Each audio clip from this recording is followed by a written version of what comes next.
ঠিক 2 বছর আগে এই দিনটার কথা আমাদের সকলের মধ্যে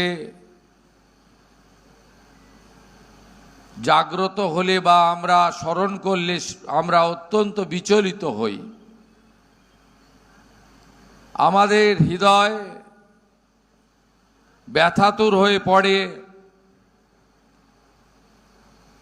চোখ থেকে জল পড়তে শুরু করে। কোন সভ্য সমাজে এই ধরনের বর্বরোচিত ঘটনা ঘটতে পারে একটি সুরক্ষিত জায়গায়,